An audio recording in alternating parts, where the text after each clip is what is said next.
ఆత్మలోని శాంతము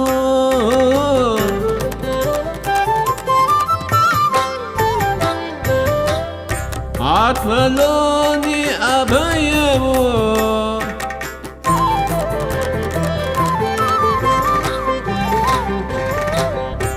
ఆత్మలోని శాంతము అని అభయము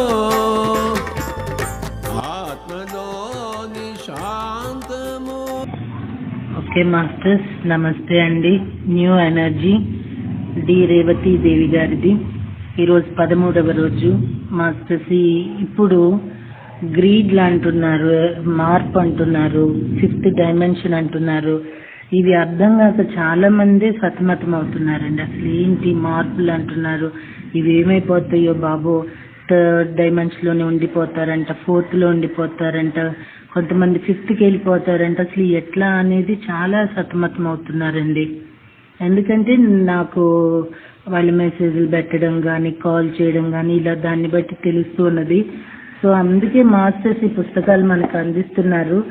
ఇవి ఎప్పుడో రేవతి దేవి గారు అందించినా కూడా ఇప్పుడు మళ్ళీ ఇది ఆడియో చేయబడుతున్నదంటే ఈ జ్ఞానం మనకు అవసరం. పత్రి సార్ చెప్పారు, చెప్తాను వినాలి, మళ్ళీ మళ్ళీ చెప్తా, మళ్ళీ వినాలంటున్నారు. అది ఎందుకో ఇప్పుడు మనం అర్థం చేసుకుంటే ఇది చదివిన బుక్కే కదా, ఇది విన్న ఆడియోనే కదా అనుకుంటే నష్టపోయేది ఆ జ్ఞానం కాదండి.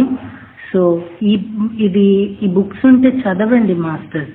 ఇవి తప్పనిసరిగా ఇప్పుడు మనం తెలుసుకోవాలి. గజిబిజుల నుండి మనం బయటపడాలంటే ఈ నాలెడ్జ్ మనం తెలుసుకునే తీరాలండి. ఓకేనా అండి? యుగాలు గడిచే కొద్దీ భూమి మీద మరింత సంక్లిష్టమైన జీవరూపాలు ఏర్పడసాగాయి. వాటిల్లోకి మన ఎనర్జీని ప్రవేశపెట్టాం. మనం వాటిల్లో జన్మలు తీసుకునే కొద్దీ మరింత సంక్లిష్టమైన జీవరూపాలు ఏర్పడసాగాయి. అవి ఏర్పడే కొద్దీ మనం వాటిల్లో జన్మ తీసుకోవటం మొదలు పెట్టాం. ఇదంతా జరగటానికి ఎంతో కాలం పట్టింది. అయితే అప్పుడు మనం ఏ డైమెన్షన్ లో ఉండి పనిచేస్తుండినామో అక్కడి కాలమానం ప్రకారం ఎక్కువ కాలం పట్టలేదు. ఇంతవరకు ప్రతి దానిలోనూ మనం జీవిస్తూ దానిని రూపొందించాము, పరిణామం చెందిస్తూ వచ్చాం కదా. ఇక చలనత్వ లక్షణాన్ని ప్రవేశపెట్టాలనుకున్నాం కనుక జలచరాలను రూపొందిస్తూ వాటిల్లో మన ఎనర్జీని నిలుపుతూ చాలా కాలం గడిపాము. చలనం ఉన్న జీవరాశిని సృష్టించాలనుకోగానే మొదట్లో నీళ్ళల్లో జన్మ తీసుకోవడానికి ఇష్టపడ్డాము. నేల మీద జన్మల కంటే నీళ్ళల్లో జన్మలు తీసుకోవటానికి మనం ఎక్కువ ఇష్టపడ్డాం.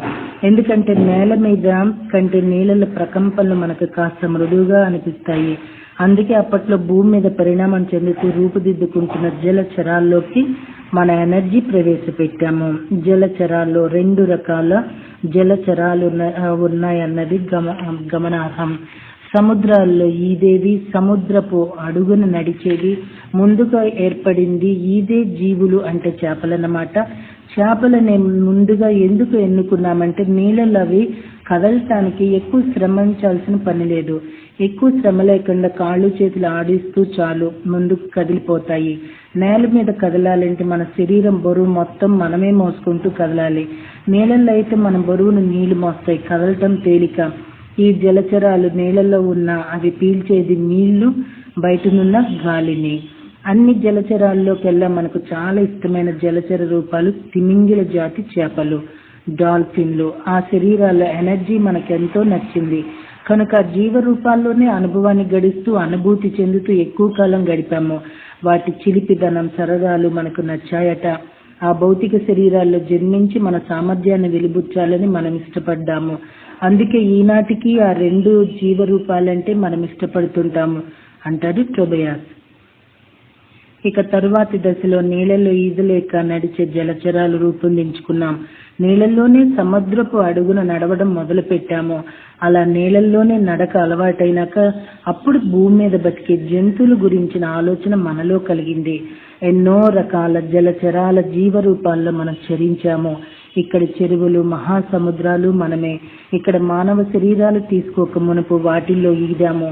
మనకు ఆహారాన్ని ఇస్తున్న చెట్లు, పూల మొక్కలు అన్నీ మనవే. తర్వాతది జంతు దశ. తొలి జంతువులు ఉభయచరాలుగా నేల మీద నీళ్ళల్లోనూ కూడా ఉండగలిగిన జీవులుగా ఉండినాయని శాస్త్రజ్ఞులు కూడా ఒప్పుకున్నారు. ఆ తర్వాత కేవలం నేల మీద చరించే జీవులు సృష్టించబడినాయి. జంతు దశ దాటే వరకు మనమెవరమో మనకు బాగా గుర్తున్నది. అజ్ఞానం అనేది లేదు. వివిధ జంతు జన్మలు తీసుకుంటూ వాటిని జన్యు స్థాయిలో మలుస్తూ వాటికి ఒక పరిపూర్ణ రూపాన్ని ఉనికిని ఇచ్చాక మరో జంతు రూపంలోకి వెళుతూ అలా జంతు జాతుల్ని తయారు చేశాము. ఇంతవరకు మనం పరిణామం చెందిస్తూ ఏర్పరుస్తూ వచ్చిన జీవ జంతువులన్నిట్లోనూ జన్యు నిర్మాణంలోనే జ్ఞానం అనేది నిక్షిప్తమై ఉన్నది. కనుకనే వాటన్నిటినీ మరణం పట్ల సరి అయిన అవగాహన ఉన్నది. భూమి మీదున్న రాయికి సైతం గుర్తున్నదట తాను స్పిరిట్ లో బాగాన్నని. ప్రతి చెట్టుకు, ప్రతి కణానికి, ప్రతి కాంతి అణువుకు గుర్తున్నది తాను స్పిరిట్ లో బాగానని. తమ మూలం ఎక్కడున్నదో వాటన్నిటికీ గుర్తున్నది. అందుకే ఒక జంతువు చచ్చిపోతే మిగిలిన జంతువులు దుఃఖించవు. చెట్లు చనిపోయినప్పుడు వాటికి తామెవరో చాలా బాగా గుర్తుంటుంది కాబట్టి ఆ ఎరుక నిరంతరం ఉంటుంది కాబట్టి వాటికి దుఃఖం లేదు. విశ్వంలో ఏ లోకాన్ని ఇంత శ్రమపడి ఏర్పరచుకున్న వైనం లేదు. దీనిని బట్టి చూస్తే ఈ భూమిలోని, ఈ భూ వాతావరణంలోని అణువులోనూ మనం జీవించాము, ఇంకా జీవిస్తున్నాం. అయితే మనకు అది ఇప్పుడు గుర్తులేదు. ఇక్కడ చెట్టు, పుట్ట, కొమ్మ, రెమ్మ అన్నీ మనమే. అందుకే భూమి లాంటిది సృష్టిలోనే మరొకటి లేదంటారు టోబియాస్. భూమి మీద ఈ విధంగా బ్యాక్గ్రౌండ్ నేపథ్యం తయారు చేసుకున్నాక ఇక అసలు ఘట్టానికి వచ్చాము. అదే మానవ జన్మ. అత్యంత ప్రధానమైనది. భూమిని మనకు అప్పగించడానికి మూల కారణం అదే కదా మాస్టర్స్. చూడండి, ఇవన్నీ మనమే అయినప్పుడు, ఈ జంతువులు మనమే అయినప్పుడు వీటిని మనం తినటం అనేది సబబేనా? ఇది ఒకటి మా ఆలోచించాల్సిందేనో. ఎందుకంటే ఇదంతా మనమే చేసుకున్నప్పుడు మనల్ని మనమే తింటున్నట్టేమో కదండి. సో శాకాహారమే శ్రేష్ఠాహారం. ఈ సత్యం తెలిసింది కాబట్టినే పత్రి గారు నడుం కట్టారు. మనందరం భాగస్వాములు అవ్వటం నిజంగా గొప్పతనమేమో. మేబీ అండి, ఇక్కడ మాయ అంటున్నాము, అజ్ఞానంలో పడి మనమే ఇదంతా చేసుకున్నామో, ఆ చైతన్యాలు మనమే అని తెలియక మనల్ని మనమే తింటున్నాం అనుకుంటానండి. సో ఇప్పుడు ఈ మహనీయుడి వల్ల ఎరుక వచ్చి మనము శాకాహారం అయిపోయి శాకాహారం గురించి తెలియజేస్తూ మనలాగా ఇంత చైతన్యాన్ని కలిగించిన వాళ్ళందరిలో చైతన్యాన్ని తీసుకురావటానికి కారణమవుతున్నట్టున్నామండి. ఓకే మాస్టర్స్, మళ్ళీ రేపటి జ్ఞానం కోసం ఎదురు చూద్దామా? ఇది తప్పనిసరిగా మనందరము కూడా తెలుసుకోవాలని జ్ఞానం అండి. రేపు మానవ జన్మ గురించి తెలుసుకోబోతున్నాము. థ్యాంక్ యూ వెరీ మచ్ అండి.